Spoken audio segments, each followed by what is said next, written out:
Welcome to our channel. నిన్నటి దాకా ఉత్తరాంధ్రలో లక్షల కోట్ల రూపాయల పెట్టుబడులు, శంకుస్థాపనలు, ప్రారంభోత్సవాలు చూసుకున్నాం, చెప్పుకున్నాం. ఈ రోజు నుంచి రాయలసీమలో లక్షల కోట్ల రూపాయల పెట్టుబడులు. ఒక పక్కన కొడుకు నారా లోకేష్ గారు క్యారియర్ ఎయిర్ కండిషనర్ శంకుస్థాపన, రెండో పక్క నారా చంద్రబాబు నాయుడు గారు తిరుపతిలో రాయల్ ఎన్ఫీల్డ్ పరిశ్రమ గురించి ప్రకటన. తండ్రి కొడుకులు పోటీ పడి పరిశ్రమలు తీసుకొస్తున్నారా అన్న ప్రచారం జరుగుతూ ఉంది. రాయలసీమ సమగ్ర అభివృద్ధి మీద, వికేంద్రీకరణ మీద, వస్తున్న ప్రాజెక్టులు, రాబోయే ప్రాజెక్టులు, జరుగుతున్న ప్రాజెక్టులు, వాటి వివరాలు తెలుసుకునే ప్రయత్నం చేద్దాం, విశ్లేషించడానికి మనతో పాటు అన్నాడు తెలుగుదేశం పార్టీ యాక్టివిస్ట్ శశికుమార్. తనని అడిగి మరిన్ని విషయాలు తెలుసుకునే ప్రయత్నం చేద్దాం. నమస్తే శశి. నమస్తే అండి. ఇందా నేను చెప్పినట్టు రాయలసీమ నిన్న దాకా లక్షల కోట్ల రూపాయల పెట్టుబడులు, పెద్ద భారీ కంపెనీలు వచ్చినాయి. ఇటేంటి ఇంకా ప్రకటనలు మొదలవలేదనుకున్నాం, అనుకునే లోపు మొదలైనవి. శంకుస్థాపనలు మొదలైనవి, శంకుస్థాపన ఆల్రెడీ జరిగినాయి, ఇంకా భారీ పరిశ్రమలు వచ్చే అవకాశం ఉంది. ఈరోజు లోకేష్ గారు క్యారియర్ ఎయిర్ కండిషనర్ శంకుస్థాపన చేశారు. ఇదే రోజు చంద్రబాబు నాయుడు గారు రాయల్ ఎన్ఫీల్డ్ గురించి మాట్లాడారు. అంటే నువ్వు ఎట్లా చూస్తున్నావు, ఎట్లా అంటే ఆ ప్రాంతవాసిగా నీకు ఎలా అనిపిస్తూ ఉంది? ఒకటండి, ఈరోజు మీరు అన్నారు మొన్నటి వరకు ఉత్తరాంధ్రలో ఆర్సిలర్ మిట్టల్, అదేవిధంగా ఏదైతే గూగుల్ డేటా సెంటరు, ఇలాంటివన్నీ చూసి లక్షల కోట్ల పెట్టుబడులు అక్కడికేనా అని కొంతమంది అనుకున్నారు. కానీ కొంతమంది ప్రతిపక్షాలు దాన్ని ఏంటంటే రెచ్చగొట్టే విధంగా కూడా చేయాలని కొంతమంది పన్నాగం పన్ని దాంట్లో విఫలమయ్యారనుకోండి. ఫైనల్గా వాళ్ళు ఈ విధంగా చేశారు. ప్రాంతీయ విద్వేషాలు రెచ్చగొట్టడానికి కొంతమంది ప్రయత్నిస్తూ ఉన్నారు. అది కూడా మనం చూస్తూ ఉన్నాం ఈ రోజున్న పరిస్థితుల్లో. కానీ ఈరోజు ఈ అభివృద్ధి అనేది ఇది ఈ రోజుటి మాట కాదండి, నాటి ఎన్నికల మాట. ఇది 2014లో రాష్ట్ర విభజన జరిగిన నాటి నుంచి చంద్రబాబు నాయుడు గారు అదే ధోరణిలో వెళ్తూ ఉన్నారు. అంటే ఇప్పటికే మనది 13 జిల్లాల ఉమ్మడి జిల్లాలు రాష్ట్రం, చిన్న రాష్ట్రం. ఇప్పుడు ఏంటంటే అభివృద్ధి అనేది ఒక ప్రాంతం, అన్ని ప్రాంతాలకు ఉండాలి. అభివృద్ధి వికేంద్రీకరణ అనేది నాటి నుంచి చంద్రబాబు నాయుడు గారు 2014 నుంచి ఫాలో అవుతూ వస్తున్న సిద్ధం. ఈరోజు దాన్నే కంటిన్యూ చేశారు. నాడు కేంద్రం నుంచి వచ్చిన విద్యా సంస్థలను కూడా అన్ని ప్రాంతాలకి సమానంగా పంచారు. మీరు చూసుకుంటే ఐఐఎం ఎక్కడ ఉంటుందండి, వైజాగ్కి ఇచ్చారు. ఐఐటి ఎక్కడికి ఇచ్చారు, తిరుపతి ఐఐటి ఐజార్. సెంట్రల్ యూనివర్సిటీ అనంతపురికి ఇచ్చారు. ఎయిమ్స్ ఎక్కడికి ఇచ్చారు, మంగళగిరికి ఇచ్చారు. తాడేపల్లిగూడెం ఏమి ఇచ్చారు, ఎన్ఐటి ఇచ్చారు. ఈ విధంగా ఎక్కడికక్కడ వచ్చిన విద్యా సంస్థలను అన్ని ప్రాంతాలకు సమానంగా పంచి ఆ రోజు అభివృద్ధి వికేంద్రీకరణ ఆ రోజు విభజన చట్టం నుంచి వచ్చినట్టు ఇచ్చారు. అదే కాకుండా ఆ రోజుల్లోనే మనం 2014 నుంచి 19 వరకు నేను చెప్పదలుచుకున్నాను. ఆ రోజు మిడ్టెక్ జోన్ అని ఒకటి వైజాగ్కి తీసుకొని వచ్చారు. మళ్ళీ విధంగా ఐటీ కంపెనీలని ప్రోత్సహించాలని ఆ రోజు మిలీనియం టవర్స్ ఇవి కన్స్ట్రక్ట్ చేయడం, ఇవన్నీ చంద్రబాబు నాయుడు గారు ఆ రోజు ఐటీ కంపెనీల కోసం పెట్టడం జరిగింది. మళ్ళీ అదేవిధంగా ఇక్కడ చూసుకుంటే అమరావతిలో ఆ రోజు రాజధాని అని చెప్పడం, హెచ్సిఎల్ ఇవి తీసుకొని రావడం కావచ్చు, వీటికి ప్లాన్. భోగాపురం ఎయిర్పోర్ట్కి ఆ రోజే శ్రీకారం చుట్టడం, ఆ రోజు జగన్మోహన్ రెడ్డి ఎలా మాట్లాడాడో కూడా మనం చూసాం. అదేవిధంగా భవనంపాడు పోర్టు ఏదైతే ఉందో దాని కోసం చంద్రబాబు నాయుడు గారు ఏ విధంగా ఆ రోజు పునాదులు వేసిన శ్రీకాకుళం జిల్లాలో చూసాం. ఇప్పుడు ముఖ్యంగా గోదావరి జిల్లాలో ఆక్వాన్ డెవలప్ చేయడం కోసం వాళ్ళకి ఇచ్చిన బెనిఫిట్స్, దానికి సంబంధించిన రిలేటెడ్ కంపెనీలను ఆ రోజు తీసుకొని రావడం చూసాం. ఈ కృష్ణా గుంటూరు జిల్లా, ఈ రాజధాని, ఈ ఏదైతే మనం 9 సిటీస్గా ప్లానింగ్ చేసాం అమరావతి, ఈ ప్లానింగ్లో చేయడం జరిగింది. ఇట్లొస్తే పేపర్ ఇండస్ట్రీని కావచ్చు, అపోలో టైర్స్ లాంటివి మనం ప్రకాశం జిల్లా, ఇవన్నీ మొన్న కనిగిరి దగ్గరకు కూడా రిలయన్స్ ప్లాంట్స్ ఇలాంటివి కూడా చూస్తూ వచ్చాం. నెల్లూరులో సెజ్ స్పెషల్ ఎకనామిక్ జోన్స్ని డెవలప్ చేసి దాని రిలేటెడ్ కంపెనీస్, తిరుపతిలో ఈ ఉమ్మడి చిత్తూరు జిల్లాలో ఎలక్ట్రానిక్ కంపెనీలు తీసుకొని రావడం కావచ్చు, ఇక్కడ ఇండస్ట్రియల్ కారిడార్ని డెవలప్ చేయడం కావచ్చు, కడప లాంటి ప్రాంతంలో, కర్నూలులో ఆ రోజు సోలార్ హబ్గా సిమెంట్ ఫ్యాక్టరీస్ వీటిని తీసుకొని రావడం కావచ్చు, అనంతపురం ఆటోమొబైల్ హబ్. ఈ ప్లానింగ్తో నాడు 2014 నుంచి 19 వరకు ఆ రోజు రాష్ట్రానికి పరిశ్రమలు తీసుకొని రావడం, అన్ని ప్రాంతాలకి చేసి రాజధాని ఒక దగ్గర ఉంటుంది, అభివృద్ధి కన్నా అని చెప్పి చేశారు. ఆ తర్వాత వచ్చిన జగన్మోహన్ రెడ్డి గారు ఏం చేశారంటే, మీరందరికీ తెలిసిందే, ఏ ప్రాంతం అభివృద్ధి జరగకుండా 3 ముక్కలాటడి రాష్ట్రాన్ని నాశనం చేశారు. ఆ విధంగా రాష్ట్రాన్ని ఆ రోజు నాశనం చేసి ఎంతోమంది యువతకి ఉపాధి ఉద్యోగ అవకాశాలు రాకుండా పొట్టగొట్టడం, ఎంతోమందికి ఉపాధి ఇచ్చే అమర్ రాజా లాంటి కంపెనీలు తరింగొట్టడం, కియాకి సంబంధించిన దాని ఆక్సిలరీ యూనిట్స్ రాకుండా తరింగొట్టడం, చిత్తూరు జిల్లాలో అనేక కంపెనీలు ఉంటే వాళ్ళ దగ్గరికి వెళ్ళి కమిషన్లని ఈ విధంగా చిల్లర ఆటలాడి వీళ్ళ ఎమ్మెల్యేలు కంపెనీలు తరింగొట్టడం, కొన్ని వచ్చి పాలసీలను చేంజ్ చేసి ఇండస్ట్రియలిస్టులను భయపెట్టి కంపెనీలు తరింగొట్టడం, ఇలాంటివన్నీ లూలు కావచ్చు, ఇలాంటివి ఎన్నో మనం అందరం చూస్తూ ఉన్నాం. ఈ విధంగా తరింగొట్టారు. ఆ రోజు లోకేష్ గారు ఒక మాట చెప్పారు పాదయాత్ర చేసేటప్పుడు, మళ్ళీ అన్ని కంపెనీలను అన్ని ప్రాంతాలకి తీసుకొని వచ్చి అభివృద్ధి చేసే బాధ్యత నాది అని ఆ రోజు మాట ఇవ్వడం జరిగింది. ఎందుకంటే ఒక క్లస్టర్ బేస్డ్గా మేము అభివృద్ధి చేస్తామని ఆ రోజు చెప్పడం జరిగింది. ఆ రోజు రాయలసీమ గడ్డపై నిలబడి ఏమని చెప్పారు తెలుసా? ఈ రాయలసీమ బిడ్డగా చెప్తున్నాను, పాత చరిత్రను మారుస్తూ ఖచ్చితంగా ఇక్కడ రతనాలు పండేటివి ఈ రాయలసీమలో అని మనం చెప్పుకునే విధంగా రేపు భవిష్యత్తులో ఇక్కడ తయారయ్యే ప్రోడక్ట్స్ ఈ దేశానికే దిక్సూచిగా నిలిచే విధంగా నేను మాటిస్తున్నాను అని ఆ రోజు ఆయన చెప్పడం జరిగిందండి. ఎవరు? నారా లోకేష్ గారు మిషన్ రాయలసీమ అని కడపలో ఒక ప్రోగ్రాం పెట్టి ఆ ప్రోగ్రాంలో చెప్పడం జరిగింది. రాయలసీమకు ఒక డిక్లరేషన్ ఇవ్వడం జరిగింది. ఏ విధంగా రాయలసీమ అభివృద్ధికి తెలుగుదేశం పార్టీ కట్టుబడి ఉందో, రాయలసీమను ఎలా అభివృద్ధి చేస్తుందో, గతంలో చేసింది రాయలసీమ అభివృద్ధిని తెలుగుదేశం పార్టీని. మీరు చూసుకుంటే తెలుగు గంగ కాడి నుంచి మొదలు పెడితే మొన్న ఆంధ్రనీవా గాలేరు నగర్ వరకు ప్రతి ఒక్కటి తెలుగుదేశం పార్టీ ఆలోచనలే. మచ్చుమర్రి లిఫ్ట్ కావచ్చు, సిద్ధాపురం ఎత్తిపోతు కావచ్చు, ఆవుకు టన్నల్ కావచ్చు, ఇలాంటివి ఎన్నో ఇరిగేషన్ ప్రాజెక్టులకి శ్రీకారం చుట్టింది తెలుగుదేశం పార్టీ, చంద్రబాబు నాయుడు గారు, ఎన్టీ రామారావు గారు. ఇది మనందరికీ తెలిసిన విషయం. ఇరిగేషన్ సెక్టార్లో ఈ విధంగా చేసింది. ఇవే కాకుండా అవుట్ని ఇంకా ఎన్హాన్స్ చేసి మేము చేయడానికి సిద్ధంగా ఉన్నామని చెప్పి ఆ రోజు లోకేష్ గారు మాట ఇవ్వడం జరిగింది. అదేవిధంగా ఒకప్పుడు ఈ భూమిలో రతనాలు పండేటివి అని చెప్పి మనం చెప్పుకునే వాళ్ళం. రేపు భవిష్యత్తులో అంటే ఇప్పుడు రాయలసీమ అంటే రతనాల సీమని, ఏ విధంగా రతనాలు పండేటివని, ఈ విధంగా రతనాలు పోసి అమ్మేవాళ్ళని ఎన్నో రకాలుగా చరిత్రలో చెప్పుకునేవాళ్ళం. అదేవిధంగా రేపు భవిష్యత్తులో ఇక్కడ తయారయ్యే ప్రోడక్ట్స్ ఈ దేశానికి, ప్రపంచానికి ఎక్స్పోర్ట్ అయ్యే విధంగా నేను శ్రీకారం చుడతానని మిషన్ రాయలసీమలో లోకేష్ గారు చెప్పడం జరిగింది. దానికి తగ్గట్టుగా నేడు ప్రభుత్వం వచ్చిన తర్వాత ప్రణాళికలు చేసుకుంటారు. మొన్నే ఒక ఎల్జీది స్టార్ట్ చేయడం జరిగింది. ఎల్జీ వాషింగ్ మిషన్స్ ఇవన్నీ తయారు చేస్తూ ఉంటుంది. టీసీఎల్ని గతంలో వీళ్ళు డిక్సాన్ తీసుకొని వచ్చారు. అదేవిధంగా సెల్కన్, కార్బన్ ఇలాంటి కంపెనీలు, కియా ఇలాంటివి, హీరో, ఇసుజు, ఈరోజు వచ్చి రాయల్ ఎన్ఫీల్డ్. ఈరోజు చంద్రబాబు నాయుడు గారు SIPB సమావేశంలో తిరుపతి దగ్గర యూనిట్ పెట్టడానికి ఈరోజు శ్రీకారం చుట్టారు. ఇక్కడ మీరు చూసుకుంటే 3,000 కోట్ల రూపాయలు పెట్టుబడి. ఇవన్నీ మనం ఒక్కసారి గమనిస్తే మీకు ఏమనిపిస్తూ ఉందండి? మనం ఇంట్లో మనం వాడే మొబైల్ ఫోన్ కాడ నుంచి, మనం వాడే ఫ్యాను, టీవీ, ఏసీ, మళ్ళీ అదేవిధంగా మనం వాడే బండి, కారు, ఇవన్నీ ఎక్కడ తయారవుతున్నాయండి ఈరోజు? ఆంధ్రప్రదేశ్, రాయలసీమ. Made in Andhra Pradesh. ఏ ప్రాంతం అంటే రాయలసీమ. అంటే ఇప్పుడు నిజంగా ఒకప్పుడు రతనాలకి విలువ ఉండేది, ఈరోజు వస్తువులకి విలువ ఇస్తున్నారు. నిజంగా ఈరోజు ఆ వస్తువులన్నీ ఎక్కడ తయారవుతున్నాయి? మన రాయలసీమలో తయారవుతున్నాయి. ఒక రాయలసీమ భాషకి గర్వపడుతున్నాను. ఈ విధంగా తయారవుతుంది. వాడే ప్రతి వస్తువు రాయలసీమలో తయారవుతుంది. గర్వంగా ఉంది. మళ్ళీ ఇంకొకటండి, ఈరోజు లోకేష్ గారు ఒక మాట అన్నారండి, ఎంత గర్వంగా అనిపించిందంటే, ఒక తెలుగువాడిగా గర్వపడుతున్నాను.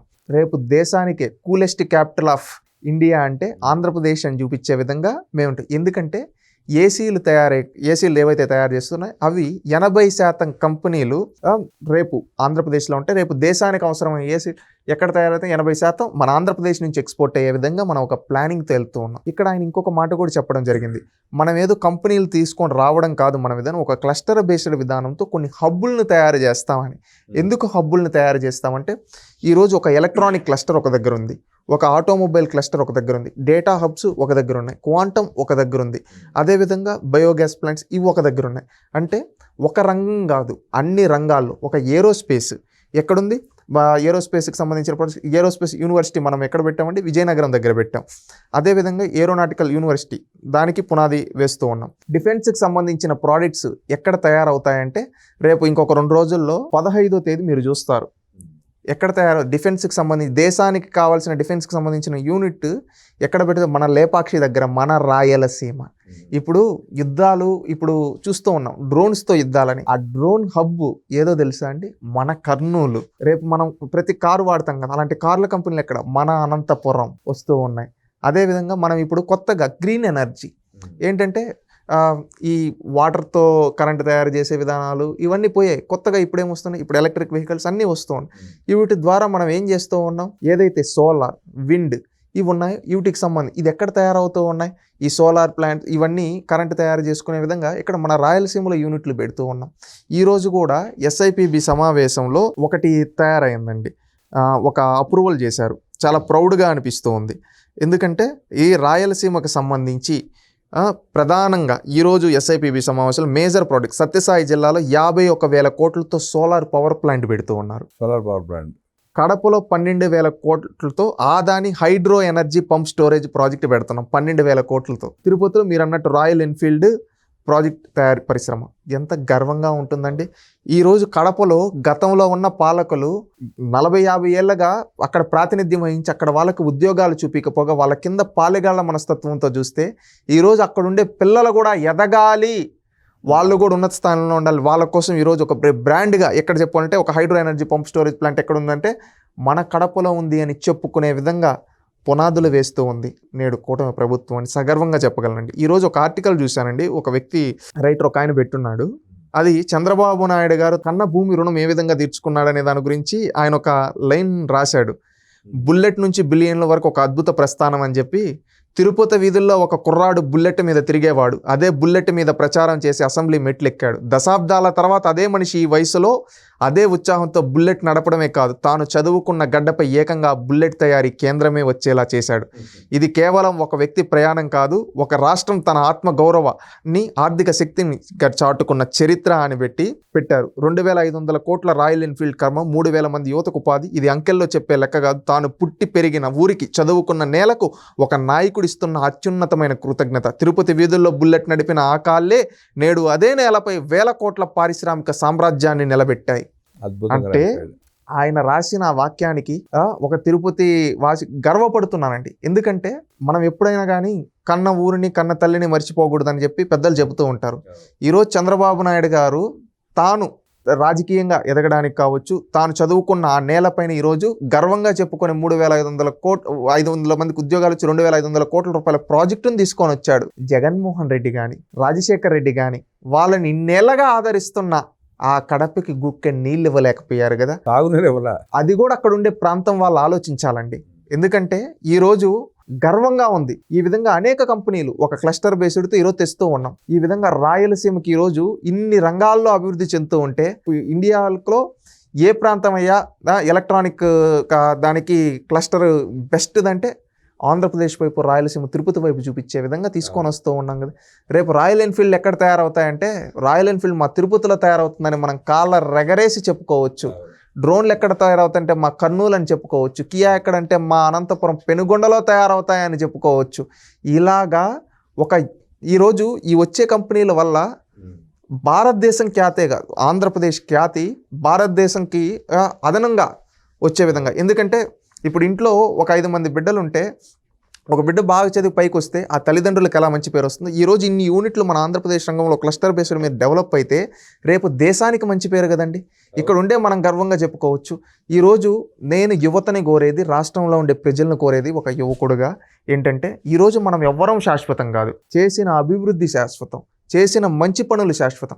ఆ రోజు హైదరాబాద్ అభివృద్ధి ఐటీకి అంత మనం చూసుకుంటే బయోటెక్నాలజీకి, ఐటీకి ఆ రోజు ప్రాధాన్యత ఇవ్వడం జరిగింది. ఈరోజు కరోనా టైంలో వ్యాక్సిన్ ఎక్కడి నుంచి తయారైంది, అదే బయోటెక్నాలజీ ఆయన తయారు చేసిన దాని నుంచే రావడం జరిగింది, జినోమ్ వ్యాలీ నుంచి. అవునా కదా. ఈరోజు హైటెక్ సిటీ, ఈరోజు మారుమూల పల్లెలు, ఆదిలాబాద్లో ఎక్కడో ఒక మారుమూల గ్రామంలో చదువుకునే ఒక యువకుడుగా, శ్రీకాకుళం జిల్లాలో మారుమూల ప్రాంతంలో ఉండే, ఎక్కడో ఇచ్చాపురం దగ్గర మారుమూల ప్రాంతంలో ఉండే వ్యక్తి కావచ్చు, కుప్పంలో ఎక్కడో మారుమూల ఉండే ప్రాంతం కావచ్చు, ఈ రాష్ట్ర ఉమ్మడి జిల్లా నలుమూల నుంచి ఎవరికైనా నాకు ఉద్యోగం రావాలంటే హైదరాబాద్కి వెళ్తే వస్తుందనే ఒక నమ్మకాన్ని ఆ రోజు బ్రాండ్ క్రియేట్ చేశారు. ఆ రోజు ఆ నాయకుడికి ఈ రోజు కూడా మనం సహకరించాల్సిన బాధ్యత ఉంది. రేపు ప్రపంచమే మన గడప దగ్గరికి వస్తూ ఉంది. జిందాల్ స్టీల్ కూడా అనౌన్స్ చేస్తుంటారు వాళ్ళు. ఎస్ అండి. ఈరోజు దాదాపుగా మొత్తం ఎస్ఐపిబిలో ఈరోజు వచ్చిన కంపెనీల లిస్టు చూసుకుంటే నిజంగా ఇంత 2 లక్షల కోట్ల ప్రాజెక్టులు అండి ఈరోజు వచ్చింది. ఓన్లీ ఈరోజు ఈ 17వ ఎస్ఐపిబి సమావేశంలో వచ్చింది 2 లక్షల కోట్ల పెట్టుబడులు. 2 లక్షల కోట్ల పెట్టుబడులకు ఆమోదం తెలిపారు. 35,000 మందికి ఉద్యోగాలు వస్తాయండి ఈరోజు జరిగిన ఎస్ఐపిబి సమావేశంలో. మీరు అన్నట్టు ఈరోజు మొత్తం దాదాపుగా 25 కంపెనీలకి ఆమోదం తెలిపారండి. ఈ 25 కంపెనీల్లో దాదాపుగా మనం చూసుకుంటే 17 జిల్లాల్లో, మనం ఇప్పుడు విభజిత జిల్లాలు తీసుకుంటే 17 జిల్లాల్లో ఈ 25 ప్రాజెక్టులు వస్తూ ఉన్నాయండి. దీనివల్ల ఒక ఇంధన రంగంలో మాత్రమే 11 జిల్లాల్లో 13 ప్రాజెక్టులు అండి. ఐటీ రంగంలో విశాఖ, తిరుపతి, అమరావతి 3 ప్రాంతాలకి సమన్వయం 3 ప్రాజెక్టులు అండి. ఫుడ్ ప్రాసెసింగ్ రంగంలో అనంతపురం, అన్నమయ్య జిల్లాలో 1 ప్రాజెక్టు. పారిశ్రామిక రంగంలో 6 జిల్లాలకి 8 ప్రాజెక్టులు. మొత్తం మనం గతంలో కూడా చెప్పుకున్నట్టు ఫుడ్ ప్రాసెసింగ్ యూనిట్లకి ఈరోజు ఆంధ్రప్రదేశ్ నిలయంగా మారబోతుందని. ఎందుకంటే ఈరోజు మనం హార్టికల్చర్ పంటలన్నీ ఇక్కడే పండుతూ ఉన్నాయి. ఇక్కడ పండే పంటల్ని మనం ఎక్కడికో పంపించి అక్కడ వాళ్ళు ప్రాసెసింగ్ చేసే విధంగా కాదు, మన రైతులు ఇక్కడ పండిస్తున్నారు. ఇక్కడ పండించే వాటికి మనం ఇక్కడే ప్రాసెసింగ్ చేసి ఇక్కడే మనం వాటిని ప్రోడక్ట్లుగా తయారు చేసి బయటకు పంపించాలనే ఒక ఉద్దేశంతో ఈరోజు ఫుడ్ ప్రాసెసింగ్ యూనిట్స్ని మనం మద్దతు ఇచ్చి ప్రభుత్వం అనేది చేస్తూ ఉంది. దానికి గర్వపడాలండి నిజంగా. ఎందుకంటే ఒకప్పుడు ఇక్కడ ప్రోడక్ట్ మామిడికాయలే ఇప్పుడు ఇక్కడ ఉన్నాయి, ఇక్కడ నుంచి అవి ఎక్కడో ఫ్యాక్టరీకి పంపించాలంటే వేరే రాష్ట్రానికి పంపించాలి, ఇక్కడ పండే సీనింగ్ పంటలను ఎక్కడికో పంపించాలి, ఇక్కడ పంటే అరటి పంటలు ఎక్కడికో పంపించాలంటే వాళ్ళకి ఆ ట్రాన్స్పోర్ట్ ఛార్జెస్ కావచ్చు, అక్కడ ఎవరో మధ్యలో ఈ దళారీలు ఇది అలా కాదు. మనం ఇక్కడే మన వాళ్ళు పండిస్తున్నారు అన్ని రకాల పంటలు, ఇక్కడే దానికి సంబంధించిన యూనిట్లు పెడితే ఇక్కడే అవి ప్రోడక్ట్లుగా తయారయ్యాయి, మన రైతులకి ఆదాయ వనరులుగా ఉంటాయనే ఉద్దేశంతో ఈరోజు మారుస్తున్నారు. ఈరోజు నిజంగానే రాయలసీమలో ఫుడ్ ప్రాసెసింగ్ యూనిట్లకి నిలయంగా మారబోతుంది. రేపు దేశంలో వాడే ఫ్రూట్ జ్యూసులు కావచ్చు, మెజారిటీ ఆఫ్ ప్రోడక్ట్స్ ఎక్కడ తయారవుతాయంటే మన రాయలసీమ, మన ఆంధ్రప్రదేశ్లో తయారవుతాయి. ఈరోజు ఒక క్లారిటీగా ఉన్నారండి. కొంతమంది కావాలని కులం పేరుతో, మతం పేరుతో, ప్రాంతాల పేరుతో విద్వేషాలు రెచ్చగొట్టాలనుకుంటున్నారు. అలాంటి వాళ్ళ వేసే ట్రాప్లో మనం పడకూడదని రాష్ట్ర ప్రజలను కోరుతున్నాం, రాష్ట్రంలో యువతని కోరుతూ ఉన్నాం. ఎందుకంటే ఈరోజు ఇంత క్లారిటీగా రాయలసీమకి ఇన్ని యూనిట్లు అండి గర్వంగా. ఈరోజు వైజాగ్ వాళ్ళు చెప్పుకుంటారు గర్వంగా, data centre, Google data centre మా దగ్గర ఉంది, స్టీల్ ప్లాంట్స్ ఈరోజు మా దగ్గర వస్తాయి, స్టీల్ క్యాపిటల్ ఆఫ్ ఇండియా ఏదంటే మా ఉత్తరాంధ్రాన్ని గర్వంగా చెప్పుకుంటామని చెప్తారు. రేపు మనం సిలికాన్ వ్యాలీ అని వినుంటాం, ఎక్కడ అమెరికాలో ఉంది. రేపు క్వాంటమ్ వ్యాలీ ఎక్కడంటే మా కృష్ణా గుంటూరు జిల్లాలో, మా అమరావతిలో ఉందని గర్వంగా కాలరేఖరేసి చెప్పుకోవచ్చు. రేపు ఆక్వా ప్రోడక్ట్స్ మనం ఈరోజు చూసుకుంటే గతంలో టరిఫ్ ఛార్జీలు ఇవి పడిపోయి ఉన్నా కానీ ఆ రోజు కేంద్రంతో మాట్లాడి యూఎస్లో ఇలాంటి ఇష్యూస్ లేకుండా క్లియర్ చేసి మన వాళ్ళు ఇక్కడ చేసినట్టు ఎక్స్పోర్ట్ అయ్యే విధంగా చేసిందని ఆక్వాకు సంబంధించిన యూనిట్స్ మనం తీసుకొని వస్తూ ఉన్నాం. పేపర్ మిల్స్, చాలా అనేక రంగాలండి. ఇది ఒక్కరోజు ఈరోజు బస్సులు, అశోక్ లేలాండ్ బస్సులు ఇవన్నీ ఎక్కడ తయారవుతూ ఉన్నాయండి? మన ఆంధ్రప్రదేశ్లో ఈ విధంగా తయారవుతాయి. ఇక్కడ చూసుకుంటే ప్రతి ఒక్క రంగంలో ఈరోజు ఆంధ్రప్రదేశ్ ముందుకెళ్తూ ఉంది. దీనికి సహకరించాల్సిన బాధ్యత మనగా ఉంది. ఎందుకంటే రేపు టెక్నాలజీ యుగంలో రేపు ముందుకెళ్తూ ఉన్నాం. మనం దాన్ని ఒక అందిపుచ్చుకొని మనం ఇంకా కొంచెం ముందుగా ఉంటే రేపు ప్రపంచం మన వైపు చూస్తుంది. దీనికోసం ప్రతి ఒక్కరూ కులం చూడకుండా, మతం చూడకుండా, ప్రాంతం చూడకుండా ఈ ప్రభుత్వానికి అండగా నిలబడాలి. ఈ ప్రభుత్వానికి మనం సహకరిస్తే మన ఓటుతో మన భవిష్యత్తును మారుస్తుంది, మన పిల్లల తలరాతలను మారుస్తుందని ప్రతి ఒక్కరూ ఆలోచించుకోవాలి. ఈరోజు కులం కూడబెడదు, గుణం గుర్తింపునిస్తుంది అంటారు. అది ప్రతి ఒక్కరు ఈరోజు కులాల మధ్య చిచ్చులు పెట్టి, మతాల మధ్య చిచ్చు పెట్టి రప్పరప్ప నరికేస్తామనే వాళ్ళకి మనం ప్రతి సమయంలో బుద్ధి చెప్పాల్సిన అవసరం ఉంది. ఎందుకంటే వాళ్ళకి భయపడో వాడు రప్పరప్ప అంటాడు చంపేస్తాడంటే మనం ఎందుకు భయంతో ఓటేసేస్తామంటే మన భవిష్యత్తు నాశనం అవుతుంది. అది ఆలోచించుకోవాలి. 5 ఏళ్ళు మనం ఎంతో కోల్పోయాం. 19 నుంచి 24 వరకు మనం కోల్పోయింది ఎంతండి? అదే 5 ఏళ్ళు ఈ గవర్నమెంట్ కొనసాగునుంటే పోలవరం పూర్తయి ఉంటుంది, అమరావతికి ఒక రూపు వచ్చి ఉంటుంది. ఈ రోజు నేను చెప్పే ఇన్ని రకాల సెక్టార్స్లో ఇంకా మనం ముందుగా ఇంప్లిమెంట్ అయిపోయి ఉంటాయి. ఈ రోజు 5 ఏళ్ళు వెనకబడి ఈరోజు ఒక స్పీడ్ ఆఫ్ డూయింగ్ బిజినెస్తో వెళ్ళబట్టి ఈరోజు ఇవన్నీ మనం సాధించుకోగలుగుతున్నాం. ఇది ఒక 10 years 15 years కన్సిస్టెన్సీగా కన్సిస్టెంట్ గవర్నమెంట్ ఉంటే ఖచ్చితంగా రేపు భారతదేశం ఆంధ్రప్రదేశ్ వైపు చూడదా అండి? ఈరోజు ప్రపంచం చూస్తుంది. ఈరోజు డేటా సెంటర్ హబ్గా, ఒక స్టీల్గా, ఒక ఫుడ్ ప్రాసెసింగ్, ఒక డ్రోన్, ఏదైనా ఒక డిఫెన్స్, అన్ని రంగాలలో, ఒక రంగంలో కాదు అన్ని రంగాల్లో మన తెలుగు వాళ్ళు అగ్రగామిని ఉంటారు. ఇక్కడ మనం ఒక విషయం గమనిస్తే 22 మాసాల ప్రభుత్వంలో 17 SIPP సమావేశాలు పెట్టారంటేనే కూటమి నాయకుల పనితీరు ఎంత అద్భుతంగా తెలుస్తుంది మనకి. ఎందుకంటే అండి 800 కంపెనీలు తీసుకొచ్చారు 22 మాసాల్లో. ఖచ్చితంగా. ఎందుకంటే ఇదేంటంటే ఈరోజు రాష్ట్రం ప్రయారిటీ, మన ప్రయారిటీ. కంపెనీలు వచ్చి దానివల్ల ఇక్కడ పెట్టుబడులు పెట్టి వాళ్ళు ఇక్కడ మన వాళ్ళకు ఉపాధి చూపిస్తారు. ఈరోజు భోగాపురం ఎయిర్పోర్ట్ ఎందుకని అంటారు? ఈరోజు ఆ చుట్టుపక్కల ఎంతో మందికి ఈరోజు ఎయిర్పోర్ట్ దగ్గర సూపర్వైజర్లు కావచ్చు, అక్కడ ఉండే ఎకనామిక్ ఉద్యోగాలు వస్తాయి. ఎయిర్పోర్ట్ వల్ల వేల ఉద్యోగాలు. ఈరోజు ఉత్తరాంధ్రలో మేజర్గా 2 ఎయిర్పోర్ట్లు ఉన్నాయండి. వైజాగ్, ఈరోజు భోగాపురం, రేపు అదేవిధంగా అమరావతిలో ఇంకొక ఎయిర్పోర్టు, ఇప్పుడు గన్నవరం ఎయిర్పోర్ట్. శంషాబాద్ ఎయిర్పోర్ట్ రాకముందు నాకు తెలిసి శంషాబాద్లో 4-5 హోటల్స్ ఉండేవి. ఇవాళ ఆ శంషాబాద్ ఎయిర్పోర్ట్ చుట్టూ కనీసం 152 హోటల్స్ ఉంటాయి. ఇది మామూలుగా చిన్న హోటల్స్, లాడ్జెస్, లేదంటే గెస్ట్ హౌస్లు అన్నీ ఇంకా బోల్డ్ అయినాయి. వ్యాపారం ఎంత పెరిగిపోయింది, ఎన్ని వేల ఉద్యోగాలు వచ్చినాయి, ఎన్ని వేల ఇళ్ళు కట్టుకుని రెంట్లకి ఇచ్చుకున్నారు అక్కడ. ఖచ్చితంగా అది పెరుగుతుందండి. మీరు ఇంకొకటి గమనిస్తే ఈరోజు కొంతమంది వీటిపైన కూడా విద్వేషాలు రెచ్చగొడుతున్నారు. అమరావతిలో ఏం అవ్వలేదంట, వైజాగ్కే తీసుకొని వెళ్ళిపోతారా అంటే వాళ్ళు కొంతమంది న్యూట్రల్ ముసుగులో, మేధావుల ముసుగులో కొంతమంది ఈ విధంగా విషయం చెమ్ముతున్నారు. అలాంటి వాళ్ళకి చెప్పేది, ఈరోజు నీకు ఏదో ఒక ఎజెండా ప్రకారమో, నువ్వు ఏదో నీకు వచ్చింది రాలేదనో నువ్వు ఇలాగా విషయం జిమ్ము, కానీ ఒకటి గుర్తుపెట్టుకో, రాష్ట్ర ద్రోహిగా మీరు మిగిలిపోతున్నారు. ఇప్పటికే ప్రజలు వాళ్ళ ద్రోహులను గుర్తించారు. నిన్నటిదాకా విషయం చెమ్మిన కేఎస్ ప్రసాద్, జర్నలిస్ట్ పాషానో, పీకే లాంటి వ్యక్తులు బయటకు వచ్చి స్పష్టంగా చెప్తున్నారు ఎవరు ఎంత సన్నాసులో, ఎవరు ఏం చేస్తున్నారు అనేది. ప్రజలకు అర్థమైంది. ప్రజలకు అర్థమైంది చెప్పి వీళ్ళకి తెలిసి కళ్ళు తెరిచి ముందు బయటకు వచ్చారు వీళ్ళు. ఖచ్చితంగా అండి, ఇది మనం మర్చిపోకూడదండి. ఎందుకంటే మన పొట్టగొట్టినోడిని మనం ప్రతిరోజు గుర్తుపెట్టుకొని వాడికి తగిన శాస్తి చెప్పాలి. ఇది ఆంధ్ర రాష్ట్రంలో ఉండే ప్రతి ఒక్కరిపైన బాధ్యత ఉంది. ఇన్ని ఇండస్ట్రీస్ ఇవే కాదండి, వెల్ఫేర్ కూడా ఇస్తూ ఉన్నారు. అది కూడా మనం గుర్తుపెట్టు. ప్రతి వ్యక్తి కళ్ళ ముందు ఏదో ఒకటి కనపడుతుంది. జరిగిన పనులు, అభివృద్ధి, సంక్షేమ కార్యక్రమాలు స్పష్టంగా కనపడినప్పుడు వాడు చెప్పే అబద్ధాలు ఎందుకు నమ్ముతారు ఎవరైనా? తప్పకుండా అండి, మీరు అన్నట్టు ప్రతి ఒక్కరూ ఇది తెలుసుకొని చైతన్యవంతులు అవ్వాలని కోరుకుంటున్నాను. ఎందుకంటే ఈరోజు వ్యక్తులుగా మనం శాశ్వతం కాదు, వ్యవస్థలు శాశ్వతం, రాష్ట్రం శాశ్వతం. ఈ రాష్ట్రం అభివృద్ధి చెందడానికి ప్రతి ఒక్కరూ సహకరించుకోవాలి. ఎందుకంటే ఆ రోజు స్వాతంత్రం కోసం ఎంతోమంది ప్రాణాలు అర్పిస్తే ఈరోజు మనం ఆ స్వాతంత్ర ఫలాలను అనుభవిస్తున్నాం. ఈరోజు మనం రాష్ట్ర అభివృద్ధికి మనందరం సహకరిస్తే రేపు మన భవిష్యత్ తరాలు అందరూ ఆనందంగా ఉంటారు. ఈరోజు మన కళ్ళ ముందు జరుగుతూ ఉంది, దీనికి మనందరం భాగస్వామ్యం కోరుకుంటూ ఉన్నాం. రాయలసీమ సమగ్ర అభివృద్ధి గురించి, కూటమి ప్రభుత్వం తీసుకొస్తున్న కంపెనీల గురించి అనేక విషయాలు మనకు తెలియజేసిన శశికుమార్కి అభినందనలు తెలియజేస్తూ నమస్కారం.